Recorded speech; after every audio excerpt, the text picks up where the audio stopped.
Hello everybody and welcome back to Slingcore Survival. In this episode I actually have this top floor of the library completed. I didn't really like how the first person time-lapse came out in the previous episode, so I just figured that I would finish it now. As you can see, we have the enchantment table up there. I still need a couple more bookshelves to fill this in, but I'll get that filled out with time. And one cool thing that I wanted to add into this room were these tables with some details. And I sort of thought like this could be like someone, maybe one of the residents or someone that used to work at this library experimenting with redstone. They're not really sure how it works, so they're setting up these experiments.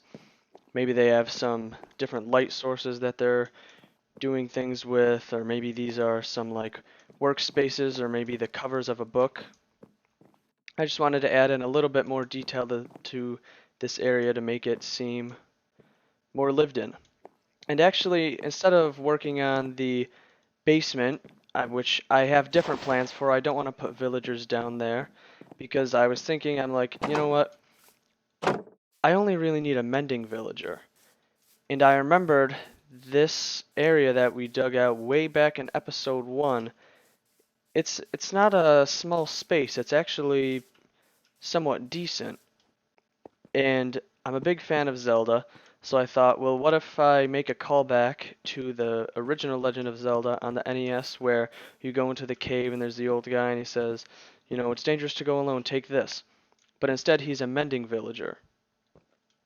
And that's what I want to do with this area. Now obviously it's very boxy right now. I'm going to need to turn it into more of a cavern type feel. But before I do that, I want to get the entrance centered and I want to get it straight. So I'm going to start building the entrance and then show you what I come up with. Here is the finished entrance. Uh, I wanted to make it somewhat blobby, somewhat rubbly, which is why I used the cobblestone. And I wanted to make it sort of different from the rest of the mountain. I didn't want to make it look like it was a natural generation, like a natural entrance to a cave. Um, and I wanted to use a bunch of different blocks. I wanted to use some gravel, regular stone, and cobblestone, which I think looks pretty nice. Up in here, I have some tuff as well, which I may work into the inner workings of this cavern.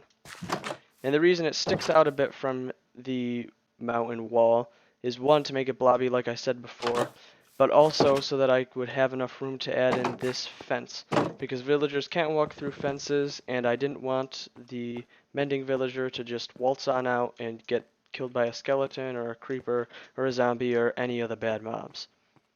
Now, again, like I said before, this is pretty boxy and I don't want it to look like that, so the next thing that I'm going to work on is the shape of this. I'm going to try to make it look more cavernous and more round. So I've been playing around with these different blocks for a while, and this is what I came up with for the cave. I'm actually pretty proud of this. I don't usually do natural styled builds like this, and I think this came out pretty well. I really like the combination of the cobblestone, regular stone, gravel, and tuff. I just think it came out really well. And also I added in some gray carpets in some spots just for a small bit of texturizing in the ground. And this is the main chamber where the mending villager will be. I'm thinking that I can have the lectern around here, and then if you remember back in the original Legend of Zelda, there was two pieces of fire next to that old man. And so I want to have a torch somewhere around here and maybe one around here. I'm not entirely sure what the design of those is going to be, but that is the next thing that I'm going to work on. Also, I did add in this room here. This is where his bed's going to be. I didn't want it in the middle of this room, so I made a little side one. But yeah, the next thing to work on is the torch design. So this is the first design that I came up with, and to be honest, I think that these stairs stick out way too far. There's not really a natural path into the bedroom because of it. And part of that might just be because of how close it is. I might want to move it a little bit further back, but I'm not sure if that would fix the issue, so I'm going to still play around with these blocks some more. So I moved it back a bit and tried out this design, which I also am not too fond of. I don't like these fences up here. This doesn't actually look too bad, but I don't feel safe having it like this with the villager roaming around. I feel like it'd be really easy for him to just walk up and, whoops, set himself on fire, so I'll probably have to keep working on this. Alright, so I kind of liked the design that was close to the ground, but I don't want the villagers to run into it, so I set up this little test in a creative world. I'm just gonna let this villager in here and see if he goes into the fire. I don't think he's going to want to, but again, I don't know if I want to risk it. Let's see. Can we like push him? Oh, okay, was that us though, or was... I don't know if that was our fault or not. He himself does not seem to be going into the fire. That was a little bit close there, but he's like barely avoiding it. I mean, I think he's doing a pretty good job, to be honest. Here, let's see. If we open this area up a bit more.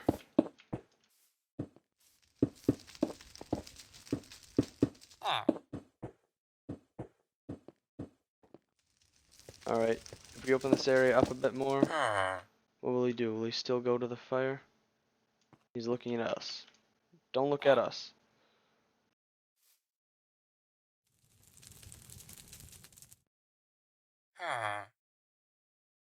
Alright, well I think this actually might be a viable option, because I don't think they're going to run into the fire. Alright, so here's what it looks like with the design that's sort of low to the floor. But I actually kind of want to try putting this chiseled stone bricks under it again and raising it up a bit. I think maybe since it's a bit further back, it might actually look better that way. Yeah, I actually think that this design for the torches looks better, and also it's a lot safer. So I guess we did that creative test for no reason, but you know, that's alright. Now, one thing I was thinking of doing was putting in red carpets through here and sort of having like a T shape where the red carpet's going to come along here and then spread out to these torches and then have the lectern in the middle. But now that I'm looking at it, I actually kind of like the cave type texturing of the floor, so I might still put in the red wool just to try it, but I may end up just switching it back.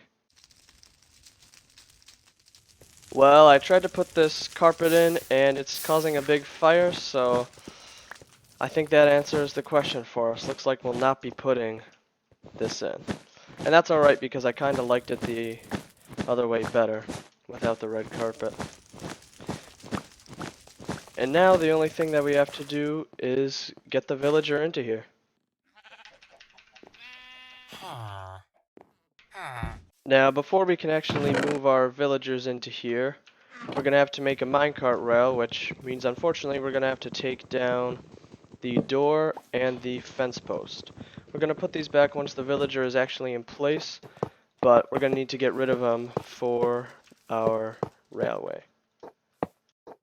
Well, the little kid is grown up, and I thought I'd show you how I actually transferred the villagers from one place to another.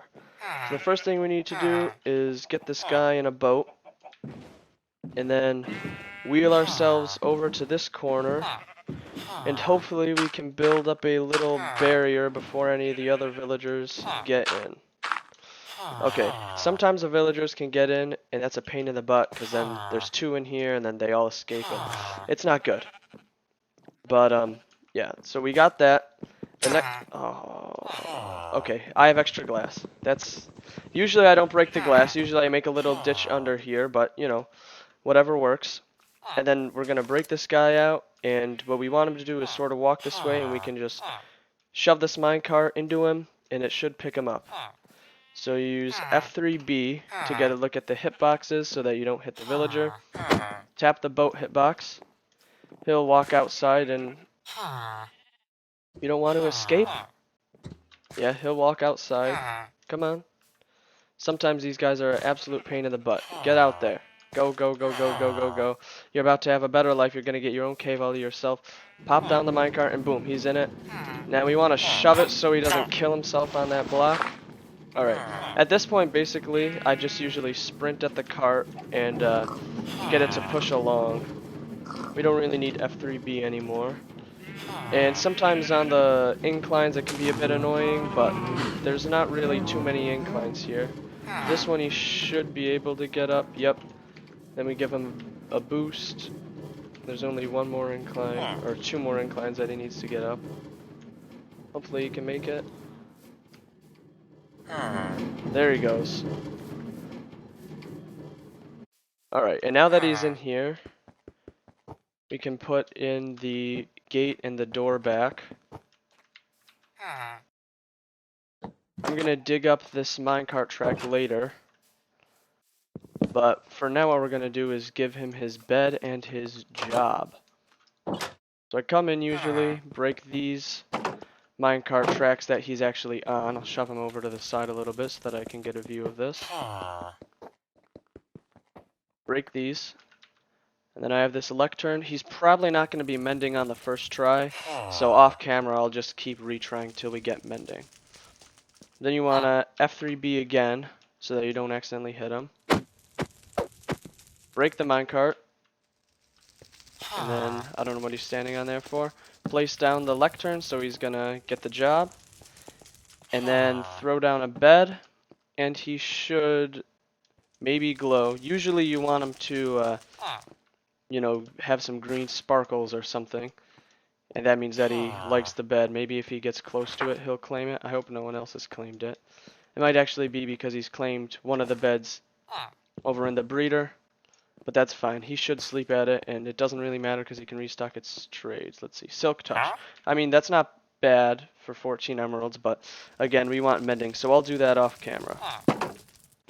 Well, that is the build for this episode, and I know it was a little bit different than what I had originally intended for the villagers, but I actually had a lot of fun building it. I enjoyed trying to figure out different shapes to put in and different blocks and different patterns. I don't usually do builds like this, but hopefully I will now that I've done it and found I enjoyed it. But before this episode ends, I just want to let you guys know that I've joined a server. I'm not going to be doing too many videos on it though because the other people on it are not YouTubers, but I am working on a pretty cool dark tower base, and once that's finished I will make a tour of it. So if there's not any Slingcore survival episodes for a while, it's probably because I'll be working on that dark tower.